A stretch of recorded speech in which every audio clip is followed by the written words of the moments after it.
Bonjour à tous, très bon début de journée à vous. Bienvenue dans cette nouvelle édition. Il est allé remobiliser les troupes sur le terrain. Le chef d'état-major général des armées était samedi à Tombouctou, au Mali, sur le théâtre des opérations de la MINUSMA. Le général Lassina Doumbia a rencontré ces hommes. Il les a encouragé l'ensemble du contingent engagé dans la lutte contre le terrorisme. On fait le point avec Abou Sanogo. Aéroport de Tombouctou. Ici, les visages sont au recueillement, les mines graves. Le souvenir de l'attaque djihadiste du mercredi 13 janvier est encore vivace dans la mémoire collective. L'annonce de la visite du général du corps d'armée Lassina Doumbia, chef d'état-major général des armées, ce samedi 16 janvier, vient illuminer cette atmosphère particulière. À son arrivée sur le camp de Tombouctou, le général de corps d'armée Lassina Doumbia a été accueilli par le général Wael Chaoupki, commandant le secteur ouest de la force de la MINUSMA, avant de recevoir les honneurs militaires rendus par un détachement ghanéen. Sur le récit des circonstances de l'attaque du convoi de la compagnie ivoirienne en mission de reconnaissance, le commandant du bataillon ivoirien, le lieutenant-colonel Kwame Jean-Marie, a révélé le caractère particulièrement violent de l'affrontement. L'on retiendra que ce n'est pas la supériorité tactique et capacitaire qui était l'ennemi ce jour-là, mais plutôt la perfidie, la traîtrise et la lâcheté.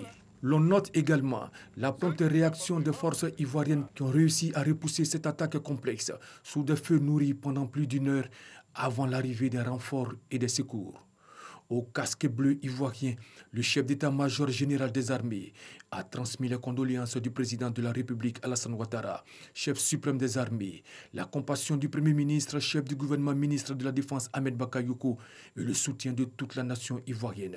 Aux soldats, il a demandé de tenir bon, car engagé dans un combat qui est noble et juste, adresse au cours de laquelle il a indiqué à ses hommes que les meilleures unités ne sont pas celles qui ne perdent pas d'hommes sur le terrain. Non, si tu ne prends pas de risques, si tu ne t'engages pas, tu ne perdras pas.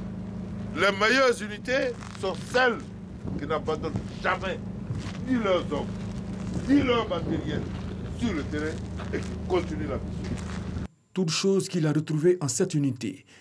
Et c'est ce que vous avez fait. Être capable de sécuriser sa zone, être capable de s'organiser pour procéder à l'évacuation des blessés, pour procéder au ramassage des morts, être capable ensuite, sans paniquer, de s'installer en base temporaire, reprendre la mission. Parmi les meilleures unités, celles qui deviennent excellentes, ce sont celles qui sont capables de rebondir, celles qui sont capables de réagir, celles qui sont capables de continuer leur mission.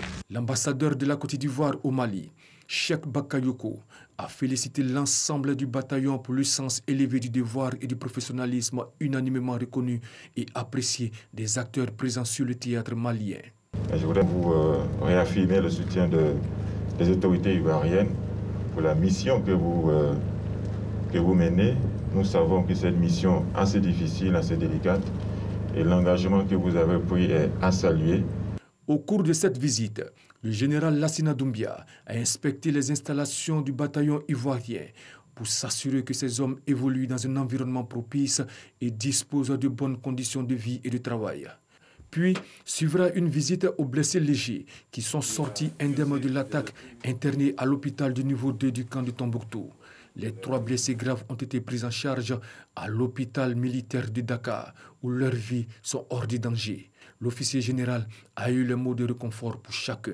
Et conformément aux traditions militaires, les casques bleus ivoiriens ont partagé un repas de corps avec le chef d'état-major général des armées. Un moment bien particulier, constitué de mets typiquement ivoiriens que le chef d'état-major général des armées a pris soin d'emporter avec lui et qui a permis de dissiper les souvenirs encore tenaces et galvaniser des hommes qui, après avoir accusé le coup, sont revigorés et plus déterminés que jamais.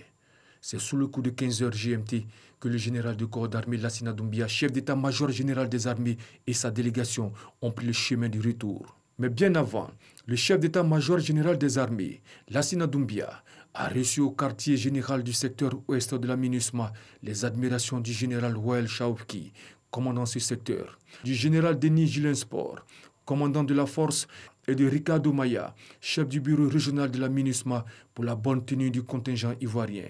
Ensemble, ils ont envisagé les défis considérables à relever et ont convenu d'adapter les actions de la force aux nouvelles formes de menaces. Ceci du fait de la nature complexe de la situation sécuritaire observée ces derniers jours. Je vous fais à présent un point rapide de la pandémie à coronavirus en Côte d'Ivoire. Le ministère de la Santé et de l'Hygiène publique a enregistré ce dimanche 17 janvier 2021 213 nouveaux cas de Covid-19 sur 2881 échantillons prélevés, soit 7,4% de cas positifs, 130 guéris et 0 décès. À la date du 17 janvier 2021, la Côte d'Ivoire compte donc 25 241 cas confirmés, dont 23 331 personnes guéries, 141 décès et 1769 cas actifs. Le nombre total d'échantillons est de 298 847. Le ministère de la Santé et de l'Hygiène publique rappelle que l'épidémie n'est pas terminée. Il exhorte les populations au respect des mesures barrières, notamment le port de masques dans les espaces accueillants du public et les transports en commun pour stopper la transmission du virus. Fin de ce point de l'actualité. Prochain retour de l'information à 7h.